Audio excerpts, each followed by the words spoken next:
Hello, dear students. Good afternoon to all. This is Neha, your course teacher, and our course title is Rainfed Agriculture and Watershed Management, and course number is Agro 5321. So today we will discuss about some soil and climatic conditions prevalent in rainfed areas in black soil. Okay, so earlier we discussed in red soil for improved technologies. So in this lecture we'll discuss about the black soils. Okay, so again we have three columns for technologies, aims and suggestions, as well as observations. Okay, so in technology, again we will apply the land and water management technology. Okay, and our aim is and our objective is what? The promotion of intake of water in soil. Then the second is improvement of aeration and workability, reduction in soil erosion and runoff, and facilitation of safe disposal of excess water. मतलब हमें promotion करना है, किस चीज़ का promotion करना है? हमें water को अपटेक करे, हमारी सॉइल उसका हम ज़्यादा से ज़्यादा वाटर को अपटेक करे और पानी जितना है उसको होल्ड करके रखे, मॉइस्चर जो है उसको होल्ड करके रखे. ये हमारा एम है लैंड एंड वाटर मैनेजमेंट में, right. Then the second is improvement of aeration and workability. Means workability किसकी? सॉइल की वर्क एबिलिटी. मतलब प्रॉपर पोर स्पेस हमें रेडी रखने हैं. कैसे रेडी रखने हैं? फ्रॉम दी टीलेज ऑपरेशंस, है ना. प्रीवियस टीलेज ऑपरेशन करके हमें क्या करना है? एरेशन जो है वो बैलेंस रखना है और सॉइल की जो वर्क एबिलिटी है वाटर को अपटेक करने की वो बनाए रखनी है. And the third aim is reduction in soil erosion and runoff. मतलब soil erosion through the runoff जो होती हैं उसको क्या करना है? कंट्रोल करके रखना है, right. And the last is facilitation of shapes disposal of excess water. that means we have to need to provide a good drainage facilities. means excess जो water है उसको drain करने की हमें facilities provide करनी है. किस चीज़ में प्रोवाइड करनी है? Land and water management technology के थ्रू हमें ये सारी चीज़ें जो है ब्लैक सॉइल के लिए तैयार करना है. ठीक है, तो हमारा एम जो है ये चार बेसिकली हमारा एक मेजर एम है. ठीक है. देन सजेशंस एंड ऑब्जर्वेशंस अगर हम देखें, so construction of water storage structures like farm pond. हमें water storage structures, water harvesting या वाटर स्टोरेज स्ट्रक्चर्स तैयार करना है. जैसे कि फार्म पॉन्ड तैयार करना है. एक फार्म है, वहाँ पे हमें एक स्टैंडर्ड डेप्थ का, स्टैंडर्ड विड्थ का एक क्या करना है? पॉन्ड तैयार करना है. Okay. And the third is following watershed concept application of FIM at the rate 20 tons per hectare for better infiltration of water, formation of graded बर्न. ग्रेडेड बर्न्स तैयार करने हैं. ठीक है. ग्रेडेड बर्न मतलब अलग अलग तरीके से हमें बर्न तैयार करने हैं. मतलब सेपरेट बर्न तैयार करने हैं जहाँ हम वाटर को स्टोर करके रखें. अलॉन्ग विद दैट हमें क्या करना है? FIM जो है, FIM means that farm yard manure जो है वो रेडी करना है. ठीक है. अब फार्म यार्ड मैन्योर का एक स्टैंडर्ड क्वांटिटी है, वो कितनी है? 20 टन पर हेक्टेयर के हिसाब से हमें हमारे फील्ड पे स्प्रेड आउट करना है ताकि वो इन्फिल्ट्रेशन रेट है वाटर के वो बनाए रखे. Okay. And the next suggestions and observations are the formation of channel with a slope of 1 to 0.25% along the graded burn and merging this channel into a grassed waterway to drain water without any soil erosion. ठीक है. मतलब हमें एक proper slope में, जिधर slope है उस towards the slope हमें क्या करना है? एक चैनल रेडी करना है. स्लोप जिस तरीके से है हमें वो चैनल रेडी करना है और एक बर्न तैयार करना है जिससे जो एक्सेस वाटर है, ठीक है, वो क्या करे? ड्रेन आउट हो पाए और सॉइल का एरोजन ना हो. ठीक है. ये ऑब्जर्वेशंस एंड सजेशंस है for the black soil. Okay. Then the next is, okay, the second technology is land configurations, and our aim is for land configuration reduction in runoff का reduction कम करना है for the black soils. ठीक है. Major M हमारा है run of जो है, run of के जरिए जो रिडक्शन होता है. सो रन ऑफ को कम करने के लिए we have to need a proper drainage channel to make proper drainage channel. ठीक है. दैन द सजेशंस अगर हम देखें कि सजेशंस हमें देने हैं तो हम क्या करेंगे, या हमने जो करा ठीक है, हमने क्या किया, लैंड कॉन्फ़िगरेशन किया और हमने जो ये किया उससे हमें रिजल्ट क्या मिला, ठीक है, क्या रिजल्ट मिला, rough with ridge and furrows to facilitate ponding on the water, मतलब रिज और फरो की तरफ पानी का बहाव बना रखना है, ठीक है। बेसिकली हम कह सकते हैं we can make the slope towards the ridge and furrows like that, okay. मतलब हमें ऐसे फरो और रिज तैयार करने हैं जिनका स्लोप जो है वो उनके साइड हो और पानी का बहाव प्रॉपर हो, मतलब एक्सेस वाटर रन ऑफ ना हो। जितना एसेंशियलिटी है हमारी, वाटर रिक्वायरमेंट है जितना, उतने ही वाटर हो। एक्सेस अमाउंट ऑफ वाटर को हम फार्म पॉन्डिंग के जरिए, फार्म पॉन्ड कंस्ट्रक्शन के जरिए हम क्या करें, वाटर को कलेक्ट करें और एक्सेस वाटर अमाउंट इकट्ठा करें, और उसके साथ ही साथ अलॉन्ग विद दैट वाटर की सॉइल के जो रन ऑफ एरोजन्स होता है, रन ऑफ के जरिए एरोजन जो होता है उसको रिडक्शन करें, कम करें, डिक्रीज करें, right. And the third technology is dry season tillage. So dry season tillage is what? Loosening of soil after harvesting of post rainy seasons crop. Means that हमें soil, loosening of soil means what? हमें soil में proper tillage operations करने हैं, ठीक है। Proper tillage operation करने से soil जो है वो लूज होगी, कॉम्पैक्ट नहीं होगी, वेरिएबल होगी, राइट। वेरिएबल होने से क्या होगा, प्रॉपर एरेशन होगा। एरेशन होने से क्या होगा, वाटर होल्डिंग कैपेसिटी जो है हमारी सॉइल की वो क्या होगी, इंक्रीज होगी, है ना। जितना ज़्यादा वाटर होल्ड करके रखेगा सॉइल, उतनी ही मॉइस्चर की अवेलेबिलिटी जो है उस सॉइल पे बनी होगी for the dry land conditions, right. हम क्या पढ़ रहे हैं, ड्राई लैंड कंडीशंस के लिए ब्लैक सॉइल में इम्प्रूव टेक्नोलॉजी हम क्या क्या एग्जीक्यूट कर सकते हैं, क्या क्या हम बना सकते हैं, प्रसार कर सकते हैं, वो हम रीड कर रहे हैं, राइट। तो वो क्या होता है, वाटर हार्वेस्टिंग हमें पोस्ट रेनी, मतलब रेनी सीजन के बाद हमें एक प्रॉपर हार्वेस्टिंग करनी पड़ेगी सॉइल को वेरिएबल बनाए रखने के लिए।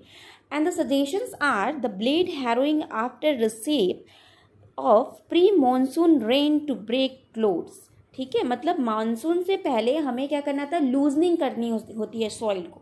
तो हमारा क्या सजेशन है कि क्लॉड्स जो बने होते हैं, किसके क्लॉड्स बने होते हैं, सॉइल के क्लॉड्स, बड़े बड़े पत्थर के जो ढेले टाइप बने होते हैं, है ना। जो ढेले होते हैं वो कैसे होते हैं, कॉम्पैक्ट सॉइल होता है, उनको क्लॉड्स को ब्रेक करना होता है प्री मॉनसून। हमें ये जो टेक्निक्स है या प्री मॉनसून जो ये हमारे काम है, वर्क है, वो हमें कंप्लीट करना होता है before monsoon, right. So these are the technologies for black soil to improvement, okay। So pre-monsoon, fourth technology is pre-monsoon dry seasons. So in pre-monsoon dry seedlings, our aim is utilization of first rain, ensuring early establishment of crop and reduction in the difficulty in planting in wet and sticky soil, ठीक है। क्या करना है हमें, first rain जो होता है, मतलब पहली बारिश जो होती है उसको यूटिलाइज करना है, और क्या इंश्योर करना है कि हम क्रॉप का इस्टेब्लिशमेंट उस टाइम किसी भी तरीके से उस समय में एक प्रॉपर टाइम पे इस्टेब्लिशमेंट कर दे। What is establishment, establishment that means sowing. Basically इसका क्या अर्थ है, क्या मीनिंग है, सोइंग से, सोइंग से अर्थ हम सोइंग कर दें, क्रॉप इस्टेब्लिशमेंट हमारा हो जाए, ठीक है। And reduction in the difficulty in planting in wet sticky soil, ठीक है। जो फर्स्ट मॉनसून जो हम रीच करता है, जो अर्थ पे आता है, पहुंचता है, उस टाइम पे हम अगर प्रॉपर सोइंग एप्लीकेशन कर दें अपने सीड्स की, अपने क्रॉप्स की, तो क्या होगा, वो प्रॉपर इस्टेब्लिशमेंट हो जाएगा before wetting of soil. And soil is become too sticky like some kind of, बहुत ज़्यादा बारिश हो जाती है जब, तो स्टिकी सॉइल हो जाते हैं, है ना। तो उस पर हमारा सीड का जर्मिनेशन करना या प्रॉपर सीड्स को अप्लाई करना सॉइल में मुश्किल हो जाता है, right. And the observations are the placing seeds in up to 5 centimeter depth. We all know about that, the placing seeds about that particular crop, okay. So there is no need to be explained right now, okay.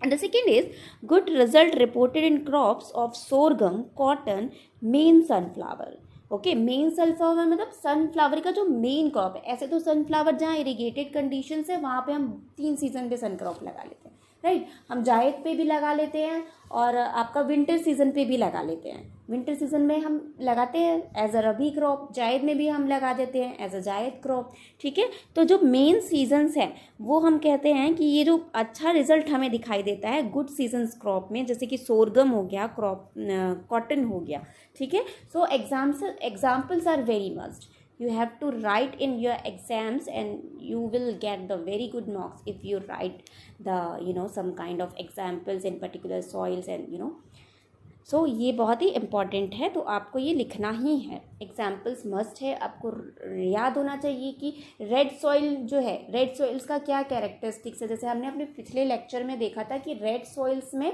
क्रस्टिस बनते हैं, crust बन जाता है, soil में crust बन जाता है, soil के सरफेस क्रस्ट बन जाते हैं, राइट। सरफेस क्रस्ट बनने का मतलब लीच आउट होता है न्यूट्रिएंट्स का, तो ऑलरेडी क्रस्ट बन जाता है। बट ब्लैक सॉइल में क्या होता है, हार्ड पैन बन जाते हैं, मतलब क्लॉड्स बन जाते हैं, ढेले बन जाते हैं, जिसको हमको लूजनिंग सॉइल करना होता है ना।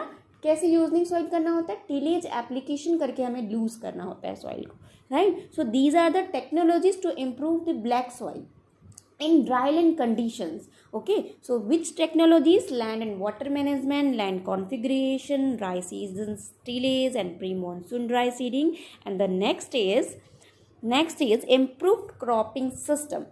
Okay, so we can grow the improved cropping system. Okay, we can apply the improved cropping pattern and cropping system. हमें एक ऐसा cropping pattern हम अप्लाई कर सकते हैं जो हमारे उस ब्लैक सॉइल के लिए क्या हो, सुटेबल हो। ये एक टेक्निक जो है हम मॉइस्चर होल्डिंग कैपेसिटी को या सॉइल जो है उसकी जो स्ट्रक्चर है, टेक्सचर है, उसको इम्प्रूव करने के लिए कर सकते हैं। और इसमें हमारा एम क्या है, increasing the crop productivity and returns. ठीक है, इंक्रीज करना क्रॉप की प्रोडक्टिविटी को और रिटर्न्स को। क्रॉप की प्रोडक्टिविटी कैसे इंक्रीज होती है, जब हम पर यूनिट एरिया पे देखते हैं, है ना। पर यूनिट एरिया पे जब हम क्रॉप का यील्ड मेजर करते हैं, that is called the productivity, and that is related, the productivity related to the soil. ठीक है, जितनी अच्छी आपकी सॉइल होगी, जितनी अच्छी मॉइस्चर होल्डिंग कैपेसिटी होगी, जितनी वेरिएबल होगी, ठीक है, उतना ही फर्टाइल सॉइल होगी, उतना ही हम अच्छी प्रोडक्टिविटी उस पर यूनिट एरिया पे ले सकते हैं। तो that is very important to know that the cropping system and cropping pattern according to the area and some soil conditions also. Then the observation is best suited to area with moderately dependable and favorable runoff is greater than 750 mm. Okay, greater than 750 mm मतलब हम ये कह रहे हैं कि हमें जो पानी है या वर्षा है, जो वर्षा है वो मोर देन 750 mm होती है। अब मोर देन 750 mm होती है मतलब ड्राई कंडीशन है ना। हम नहीं कह सकते कि ये ड्राई लैंड एरिया है, और ड्राई लैंड एरिया में क्या होता है, मोर देन 750 mm जो है वो वर्षा होती है, राइट। तो मोर देन 750 mm जो है सुटेबल है, किसके लिए सुटेबल है, एक फेवरेबल कंडीशन है ड्राई रेनफेड एरियाज़ के लिए, सॉरी रेनफेड एरियाज के लिए, राइट। मतलब 750 mm टू 1150 mm एरिया जितनी जब वाटर अपटेक करता है वो उस पर्टिकुलर एरिया को हम रेनफेड एरिया कहते हैं। ओके, सो ये एक सजेशंस है for the improve cropping system. Then the next is fertility management. Okay, how we will do the fertility management is a very good examples for the to improve the technologies of black soil। कैसे हम fertility black soils की improve कर सकते हैं, ये बहुत ही important है हमारे लिए। Like increasing the crop response to applied nutrient specially nitrogen. ठीक है, मतलब नाइट्रोजन का रेस्पॉन्स जो है हमको क्या करना है, इंक्रीज़ करना है। किस में इंक्रीज़ करना है, क्रॉप में करना है, क्योंकि कुछ न्यूट्रिएंट्स ऐसे होते हैं जो इनटेक अपटेक करते हैं, इमोबाइल मोबाइल नेचर के होते हैं। तो स्पेशली हमारा मोटिव है ब्लैक सॉइल में हमें क्या करना है, नाइट्रोजन के अपटेक पे उसके रेस्पॉन्स को इंक्रीज़ करना है। नाइट्रोजन के बेसिकली हम कह सकते हैं कि नाइट्रोजन के अपटेक को इंक्रीज़ करना है, राइट। तो नाइट्रोजन के अपटेक को इंक्रीज़ करने के लिए हमें क्या करना होगा, एक प्रॉपर फर्टिलिटी मैनेजमेंट करना होगा। और प्रॉपर फर्टिलिटी मैनेजमेंट के लिए हमें क्या करना होगा कि recommendation as per soil test application of nitrogenous fertilisers, मतलब अमोनियम नाइट्रेट, यूरिया, ये सारे जो फर्टिलाइजर्स है, nitrogenous based, nitrate, nitrite, urea based जो फर्टिलाइजर्स हैं वो हमें अप्लाई करना है for the proper response of nutrient uptake which is nitrogen, especially nitrogen for black soil. Okay, so this is very important for black soil. And the seventh is the pest management. The pest management, so low cost and maintenance of environment. So follow the IPM practices. We all know about the IPM, integrated pest management. We should apply to integrated pest management for the technologies towards the pest management. Okay, तो ये सारी जो चीज़ें हैं वो हमें क्या करना है, अप्लाई करना है ब्लैक सॉइल को इम्प्रूव करने के लिए. ये हमारी गुड टेक्निक्स है ब्लैक सॉइल को इम्प्रूव करने की, राइट.